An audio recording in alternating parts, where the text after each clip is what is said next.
Berlabuhnya Ridwan Kamil ke Partai Golkar pada hari Rabu sore kemarin 18 Januari 2023 menjadi energi baru bagi partai berlambang beringin tersebut. Namun sebagian netizen menghubung-hubungkan masuknya Ridwan Kamil ke Partai Golkar bisa mempersempit peluang dan kiprah Kang Deddy Mulyadi di kancah politik regional Jawa Barat. Apa pasal? Apa kaitan Ridwan Kamil dengan Kang Deddy Mulyadi yang kini menjadi anggota DPR RI?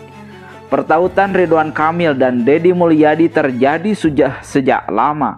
Saat Kang Deddy Mulyadi menjadi Ketua DPD Partai Golkar Provinsi Jawa Barat, sekonyong-konyong rekomendasi partai untuk perhelatan gubernur diberikan DPP Partai Golkar kepada Ridwan Kamil. Saat itu Ketum Partai Golkar dijabat oleh Setia Novanto dan Sekjennya Bapak Idrus Marham. Namun seiring pergantian Ketum DPP Golkar akibat kasus yang menjerat Setia Novanto, akhirnya rekom untuk Ridwan Kamil tersebut dicabut oleh Ketum baru, yaitu Erlangga Hartanto. Salah satu alasan dicabutnya rekom adalah lambatnya Ridwan Kamil dalam memutuskan cawagup yang disodorkan Golkar, yaitu Daniel Mutakin, putra Kang Yance mantan Ketua Golkar Jawa Barat sebelum periode Kang Deddy Mulyadi. Setelah rekom dicabut, akhirnya Golkar memberikan tiketnya kepada Kang Deddy Mulyadi sebagai Wakil Gubernur Jawa Barat mendampingi aktor kawakan Deddy Mizwar. Namun rupanya Allah berkata lain, pasangan Deddy Mizwar dan Kang Deddy Mulyadi harus menerima kekalahan dari Ridwan Kamil yang diusung oleh Partai Nasdem, PKB, PPP, dan Partai Hanura. Ridwan Kamil sendiri semenjak dirinya didukung Nasdem tidak pernah daftar dan masuk menjadi pengurus partai. Padahal kiprah di dunia politik sudah cukup lama. Saat jadi wali kota Bandung, dulu ia didukung oleh Gerindra dan PKS. Namun ia tidak pernah menjadi anggota salah satu partai pengusungnya tersebut. Beberapa kali Ridwan Kamil juga dekat dengan PAN, PDIP, PPP, namun akhirnya ia berlabuh di partai berlambang beringin. Keputusan Ridwan Kamil berlabuh di Partai Golkar menjadi angin segar bagi Golkar. Jabatan Ridwan Kamil sebagai gubernur tentu dianggap strategis. Ia diharapkan mampu meraih suara terbanyak di Jawa Barat pada pemilu yang akan datang.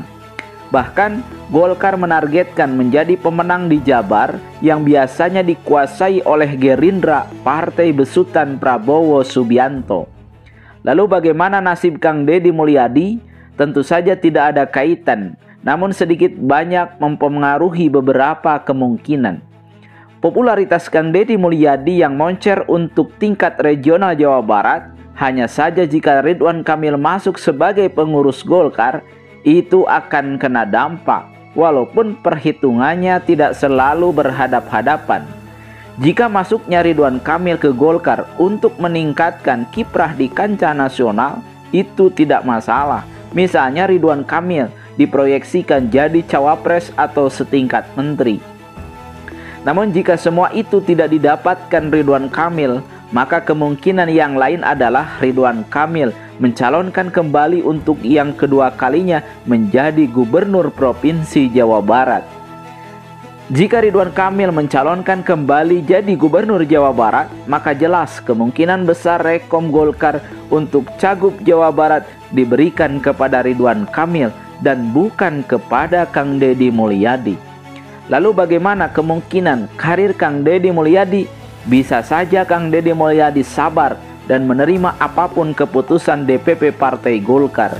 Namun juga bisa terjadi cerita yang lain.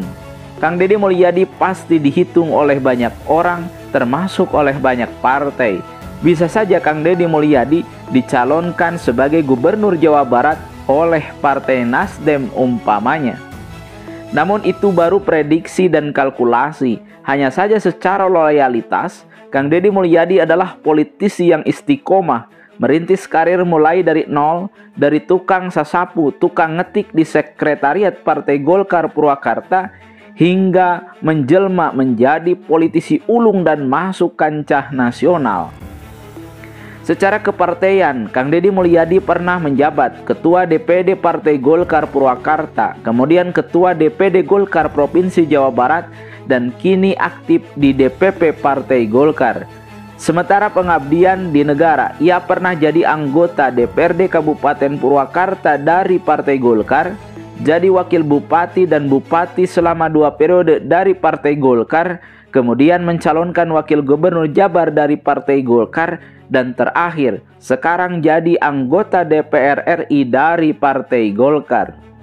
Kiprah Kang Deddy Mulyadi di Golkar tidak diragukan lagi. Bahkan kemampuan dirinya memenangkan Golkar umpamanya di tingkat lokal Purwakarta sudah teruji. Namun lantaran Kang Deddy Mulyadi ada dalam nahkoda partai yang kepentingannya sangat kencang, dedikasi dan loyalitas kadang dikesampingkan elit. Dan itu terbukti dalam proses pencalonan Kang Deddy Mulyadi saat Pilgub Jabar tahun 2018. Kini orang yang tidak sejalan dengan Kang Deddy Mulyadi di Purwakarta merasa bersuka cita saat Gubernur Ridwan Kamil masuk Partai Golkar. Mereka berpikir masuknya Ridwan Kamil di Golkar akan menutup pintu karir Kang Deddy Mulyadi. Sementara sebagian loyalis Kang Deddy Mulyadi melihat bahwa masuknya Ridwan Kamil ke Golkar lantaran Ridwan Kamil butuh partai, butuh perahu, butuh kendaraan. Sebab tanpa kendaraan, perjalanan politik seorang politisi sulit mencapai visi misi yang lebih tinggi. Tanpa Ridwan Kamil, Golkar sudah menjadi partai besar dan kadernya banyak yang hebat-hebat, baik di lokal maupun di kancah nasional. Namun apapun irisan politik ini, semoga Golkar tetap menimbang setiap kader potensialnya yang telah berbakti untuk dihargai dan memaksimalkan secara bersama-sama agar Golkar mampu meraih kemenangan yang gemilang.